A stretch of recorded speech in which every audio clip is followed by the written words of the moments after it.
je vous retrouve pour ce premier vlogmas de l'année. On est le samedi 2 décembre, il est à peu près 8h, je suis déjà au taquet puisque aujourd'hui on va aller au marché de Noël de Montreux, donc qui est en Suisse, un des marchés de Noël que j'aime énormément faire chaque année. Du coup on y va avec mes parents et ma soeur et en général le midi on se mange une fondue là-bas parce qu'elle est super bonne. Et ensuite, eh ben, voilà, on fait le petit tour du marché. Donc c'est pour ça que je suis déjà au taquet. J'ai revêtu un de mes pulls de Noël. Et pour commencer ce vlogmas, je vais venir vous présenter mes lectures. Donc tout d'abord, concernant ma lecture audio en cours, il s'agit de Le Cri de Nicolas Beuglet chez Pocket que j'ai ici. Donc je me le suis pris en audio tout simplement parce que ça se voit avec la couverture. Il y a de la neige. Au début j'ai hésité avec une romance, mais vu que je lis des romances de Noël vers Noël, je voulais pas me mélanger les pinceaux dans les histoires. Du coup je me suis dit plutôt me prendre un thriller qui se passe à peu près en hiver, et comme ça j'arriverai à faire la différence entre les deux histoires. Je l'ai commencé il y a 2 jours à peu près, donc j'ai écouté que ça pour le moment. J'en suis au chapitre 9 et je vais vous lire le résumé parce que vu que je viens de commencer l'histoire, c'est pas encore tout à fait clair dans ma tête. À quelques kilomètres d'Oslo, l'hôpital psychiatrique de Gåstad dresse sa masse sombre parmi les pins enneigés.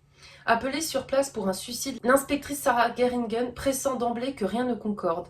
Le patient 488, ainsi surnommé suivant les chiffres cicatrisés qu'il porte sur le front, s'est figé dans la mort, un cri muet aux lèvres, un cri de peur primal. Soumise à un compte à rebours implacable, Sarah va découvrir une vérité vertigineuse sur l'une des questions qui hantent chacun d'entre nous, la vie après la mort. Et franchement, le peu déjà que j'ai commencé cette histoire, elle m'intrigue énormément. Donc j'ai hâte de venir vous en parler. Concernant ma lecture papier, qui est donc ma première lecture de Noël, il s'agit de Ce Noël, j'offre mon ex en cadeau de Julia Knoll chez les éditions Harlequin. Je vous l'avais dit quand je vous avais présenté ma palle spéciale romance de Noël, que j'étais juste déçue de la couleur de ce livre parce que violet ça fait pas trop Noël. Pourtant on a une bûche, un Père Noël, enfin voilà, ça c'était vraiment bien fait. C'est juste la couleur violet, j'ai beaucoup de mal. Homme séduisant, très bon état, peu utilisé, note, a tendance à vous briser le cœur. Si pour 99% des gens Noël est synonyme de joie, d'amour et de retrouvailles, pour Juliette c'est plutôt désespoir, rupture et haine.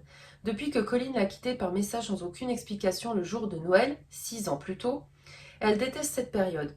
Elle déteste encore plus Colin et met d'ailleurs un point d'honneur à ne pas passer les fêtes chez ses parents afin d'éviter de croiser son ex.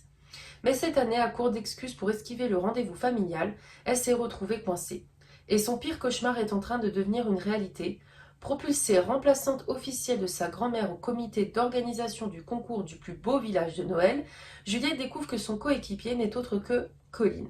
Est-ce que l'un des reines accepterait de la piétiner à mort, là tout de suite? Franchement, pareil, je l'ai commencé récemment. J'ai lu vraiment que ça, je crois que j'ai commencé il y a un jour, avec mon petit marque-page pull de Noël. Et pour le moment, c'est une petite histoire toute mignonne, donc je reviendrai vous en parler quand je suis arrivée à la moitié. Ensuite, je vais vous montrer un livre où je me suis fait un dernier craquage, c'était le mois dernier et je l'ai enfin reçu. La maison au milieu de la mer céruléenne de T.J. Klune chez De Saxus. Je l'avais embroché, que j'ai vendu d'ailleurs, parce que j'avais loupé la première vente qui était en relié. Et franchement, ce livre, ça a tellement été un coup de cœur monumental. C'est un livre doudou, réconfortant, et honnêtement, c'est un livre que je serais amenée à relire, ou en tout cas à faire lire si j'ai des enfants. Et c'est vrai que j'adorais cette couverture, qui est la couverture du hardback.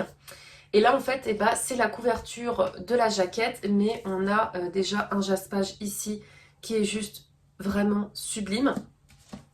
Et le livre en dessous est très beau, mais c'est vrai que j'aurais aimé qu'ils reprennent limite la couverture de la jaquette, mais bon, c'est logique qu'ils fassent différent. Et voici le livre en dessous, qui est très très joli aussi, hein. Il fait un petit peu comme un vieux livre grimoire, ça me fait un peu penser à Merlin, je ne sais pas pourquoi. Mais voilà, l'objet livre, il est magnifique. Franchement, si vous ne connaissez pas La maison au milieu de la mer céruléenne, où étiez-vous, que faites-vous? Franchement, foncez. Je vous mettrai en barre d'infos le lien vers ma vidéo où en fait c'était une de mes premières vidéos où je faisais top ou flop, c'est-à-dire que je découvrais un roman que des personnes avaient adoré pour voir si ça allait le faire avec moi. Et je spoil déjà, mais ça l'a fait énormément avec moi. Mais voilà, je vous mettrai le lien de ma vidéo en barre d'infos. Vous voyez vraiment mes émotions au moment où je découvre cette histoire. Donc je suis vraiment très contente. En plus, voilà, il y a aussi ici que c'est coloré en fait. Voilà, il y a violet, là, et là, en fait, ça reprend le bleu de la mer, le violet un peu du ciel. Non, vraiment, il est magnifique et je suis super contente de l'avoir pris en relié parce que voilà, c'est une histoire vraiment doudou et j'ai presque envie de la relire d'ailleurs. Mais bon, je me la garde sous le coude, mais en tout cas, si vous n'êtes pas très bien, si vous avez besoin d'un livre tout doux, tout mignon, foncez avec La maison au milieu de la mer céruléenne, c'est une valeur sûre. J'ai également commencé à regarder des films de Noël, donc vous aviez vu dans le précédent Rush, j'ai fait un coloriage, enfin terminé un coloriage l'année dernière de Noël devant La course aux jouets qui est un de mes films cultes de Noël. Vous aurez de toute façon durant tous ces vlogmas en barre d'infos plusieurs liens vers mes films incontournables de Noël, pourquoi j'aime tout simplement la saison de l'hiver avec Noël, etc. Vous aurez plusieurs liens en barre d'infos, donc n'hésitez pas à aller regarder tout ça, notamment les films de Noël aussi sur Netflix que j'aime énormément. Et là, eh bien, j'ai commencé à regarder des téléfilms de Noël, notamment Noël à Castle Creek, où je lui ai mis la note de 3 sur 5. Je l'ai regardé sur TF1 Replay. Et honnêtement, ça a été une belle découverte. J'ai vraiment bien aimé. En fait, on a une personne qui est spécialisée dans la décoration et qui veut ouvrir sa propre boutique de décoration de Noël. Donc, elle veut acheter un local. Mais en même temps, il y a un homme qui, lui, veut acheter ce local, mais pour faire ses chocolats. Donc, les deux, en fait, il va y avoir une petite compétition. Ils vont essayer d'amadouer, en fait, le vendeur. Mais pour ça, ils vont devoir lui rendre service. Donc voilà, on se doute bien que c'est une romance. Mais j'ai vraiment bien aimé, déjà parce qu'il y avait de la gourmandise avec les chocolats. Une boutique de Noël, je valide à 100%. Franchement, c'était vraiment sympa. C'est juste, il m'a manqué peut-être des traditions un peu de Noël ou la romance qu'elle soit un petit peu plus poussée. En tout cas, le jeu des acteurs était quand même vraiment sympa, donc j'ai bien apprécié ce film-là. Un deuxième film que j'ai regardé, c'est Le baiser de Noël, et celui-ci, il est disponible sur Prime Video. Alors celui-ci, je l'ai bien aimé aussi. En fait, on suit une jeune femme qui est avec son fils et qui va aller dans la maison de ses parents pour fêter Noël avec sa sœur, parce que ses parents ne sont pas là. Et ils vont faire la rencontre du voisin qui lui est un père célibataire avec sa jeune fille. Et c'est vrai que leurs deux enfants ont tous les deux un point commun, ils veulent un chien pour Noël. Donc on va avoir un chien au cœur de cette histoire. C'était vraiment trop mignon. On a quand même des traditions de Noël, l'histoire est vraiment sympa, la romance est sympa aussi. Le seul bémol que je dirais avec cette histoire, c'est juste que il m'a manqué une vraie fin en fait. On nous sous-entend quand même une espèce de tension que la jeune femme a avec son travail, et j'aurais aimé savoir comment ça se terminait par rapport à sa manière de faire, et on l'a pas. Donc c'est juste ça, il me manquait peut-être un petit épilogue pour savoir ce qu'allaient devenir les deux personnages, mais du coup pareil, ça a été un 3 sur 5. J'ai ensuite regardé Un cadeau de Noël inattendu sur TF1 Replay. Alors celui-ci ne m'a malheureusement pas emballé, tout simplement parce qu'en fait on suit plusieurs personnages. Alors tout d'abord, au début de l'histoire, on suit l'héroïne avec un des personnages principaux et un autre. En fait, c'est une jeune femme qui a deux meilleurs amis garçons.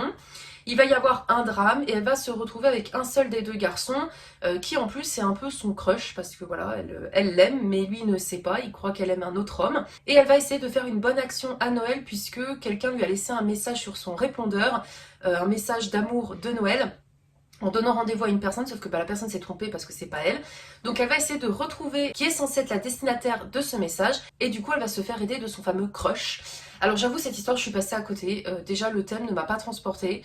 J'ai pas spécialement ressenti d'esprit de Noël. Par contre, le jeu des acteurs était vraiment très bon, mais du coup je lui ai mis la note de 2 sur 5. J'ai ensuite regardé sur TF1 Replay une romance de Noël en sucre d'orge. Alors là, on est sur une héroïne en fait qui a une entreprise de sucre d'orge. C'était l'entreprise de sa grand-mère, donc entreprise familiale. Mais eh bien, elle a des difficultés financières et c'est pour ça qu'il va y avoir un homme qui va venir pour essayer de l'aider au niveau de ses finances.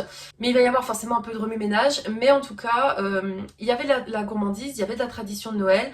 Là, ce qui ne m'a pas convaincue, c'est la romance. Je trouve en tout cas que l'acteur joue très bien parce que je vous en parlais après, mais il est dans un autre film que j'ai vu récemment et il jouait vraiment bien. C'est plus l'actrice que je trouvais qui jouait pas très bien. Elle était pas du tout attachante. En fait, leur romance, je n'y ai pas cru une seule seconde. C'est dommage. Après, l'histoire était quand même sympa. C'est pour ça que je lui ai mis la note de 3 sur 5. Et le dernier, il s'agit de Les biscuits préférés du Père Noël, pareil sur TF1 Replay, qui reprend l'acteur du précédent que je vous disais. Donc là, je suis à jour au niveau des téléfilms actuels que j'ai regardés. Je vais en regarder d'autres, ça c'est sûr. Je vous donnerai de toute façon mes avis. Celui-ci, je l'ai adoré. Franchement, je lui ai mis la note de 4 sur 5 parce qu'en fait, on suit une jeune femme qui est avec sa fille et sa maman et elle tient une boulangerie familiale.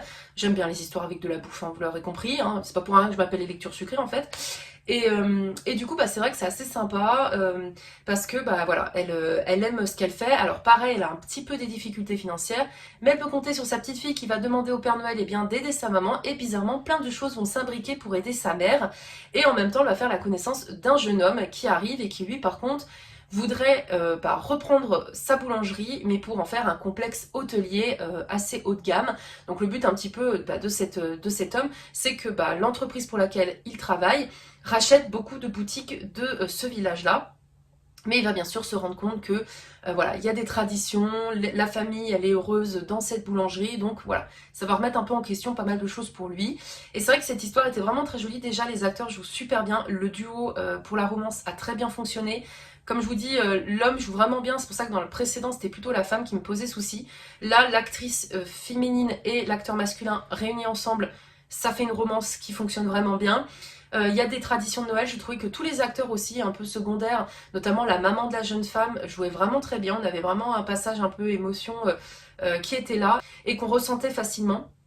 Donc voilà, c'est vraiment une jolie histoire. C'est juste ce jour de Noël où il me manquait encore un petit peu plus de tradition de Noël, mais ça reste une très belle histoire que je vous recommande. Je m'arrête là pour cette introduction de Vlogmas. Comme je vous l'avais dit dans mon dernier suivi lecture, je ne ferai pas un Vlogmas une fois par jour. Moi, ça va plutôt être à peu près une fois par semaine. Je vais essayer d'en faire 4. En général, j'en fais 3, mais je vais essayer d'en faire 4, au moins un par semaine. Et comme ça, bah, vous me suivez dans mes lectures de Noël, dans mes activités de Noël, et en même temps, eh bien, dans les téléfilms.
Hello, je vous retrouve, on est le vendredi 8 décembre, il est 18h10.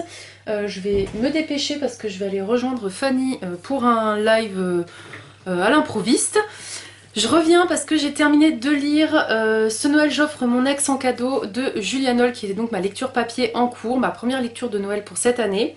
Franchement, c'était une lecture vraiment sympathique.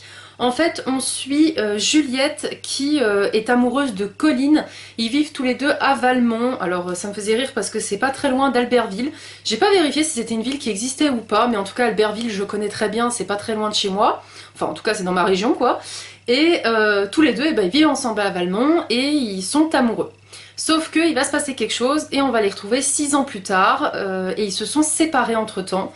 On sait pas trop pourquoi, on sait juste que les deux ont l'air de s'en vouloir un petit peu et que les deux n'arrivent pas à faire le deuil de leur relation puisque Juliette elle vit maintenant à Paris, elle enchaîne les boulots en agence d'intérim, elle n'arrive pas à être stable, elle veut pas s'engager en fait ni dans le travail ni dans ses relations avec des amis ou un futur petit ami. Et on a Colin lui qui de son côté eh bien, a mis en vente sa boulangerie qui appartenait à ses parents. Il a envie de reprendre à zéro, de repartir sur des bonnes bases. Sauf que ça va pas se passer comme ça puisque Juliette, elle va malencontreusement devoir retourner à Valmont pour passer les fêtes de Noël avec sa famille et donc ses parents. Et donc le duo de choc va se retrouver face à face alors qu'ils ne se sont jamais expliqués sur les vraies raisons de leur séparation 6 ans plus tôt. Voilà pour le speech. Honnêtement, c'est une histoire vraiment sympathique, les deux personnages sont attachants. J'ai beaucoup aimé toute la partie, surtout côté Colin, sur sa passion pour la boulangerie avec sa grand-mère, comment cette boulangerie lui tient à cœur et tout. J'ai vraiment apprécié ce côté-là avec Colin. Juliette, bah, c'est vrai qu'on se rend compte qu'elle a une famille qui tient à elle. Son papa, il est hyper protecteur, c'était vraiment trop chou. Mais par contre, le seul bémol que je pourrais dire à cette histoire, c'est qu'en fait, il n'y avait pas tant que ça de moments où ils étaient tous les deux ensemble, où on les découvrait. On a plutôt une espèce de petit bêtisier à la fin où on voit un petit peu des backstage de cette histoire-là. Mais j'aurais aimé en fait qu'il y ait beaucoup plus de moments où ils passent des moments tous les deux. Et j'ai trouvé que du coup c'était un petit peu rapide. Bon, c'est un peu le style des lectures de Noël. Hein. C'est souvent la romance arrive très vite et se termine très vite aussi. Par contre, on a quand même des petites traditions de Noël, notamment un marché de Noël. Là, on est vraiment au cœur d'un marché de Noël. Et il m'a peut-être manqué aussi sur l'aspect de la vraie fête de Noël, de me retrouver à table avec tout le monde ou que ça discute un petit peu plus, qu'on parle du repas, enfin voilà. Il m'a manqué certaines scènes un petit peu plus approfondies pour vraiment que j'ai l'impression de vivre un conte de fées ou de me retrouver en tout cas vraiment à Noël. Là, en fait, il y avait des petits clins d'œil où je savais que j'étais à cette période de l'année, mais par contre, je trouve que c'était pas assez approfondi. Mais ça reste une lecture vraiment sympathique, donc je lui ai mis la note de 3 sur 5 et je vous laisse le lien de ma chronique en barre d'infos. Cette vidéo est maintenant terminée, j'espère qu'elle vous aura plu. Comme toujours, n'hésitez pas à me dire si vous aimez bien regarder ce genre de vidéos, donc des vlogmas. N'hésitez pas à me dire en commentaire s'il y a des livres que vous avez lus, ce que vous en avez pensé, est-ce que vous les avez appréciés ou pas, est-ce que je vous ai donné envie de les découvrir. Concernant ma lecture audio, j'ai dépassé la moitié, mais je préfère attendre avant de vous en parler parce que mon avis il est un peu mitigé pour le moment. Je vous en parlerai peut-être dans le prochain vlogmas. En tout cas, moi j'aime toujours autant tourner ce genre de vidéos durant cette période. Et n'hésitez pas comme toujours, si jamais vous ne savez pas quoi mettre en commentaire, et bien des émoticônes en lien avec les lectures sucrées et pourquoi pas des émoticônes de Noël pour changer. Je vous dis à très vite pour de prochaines vidéos. Salut!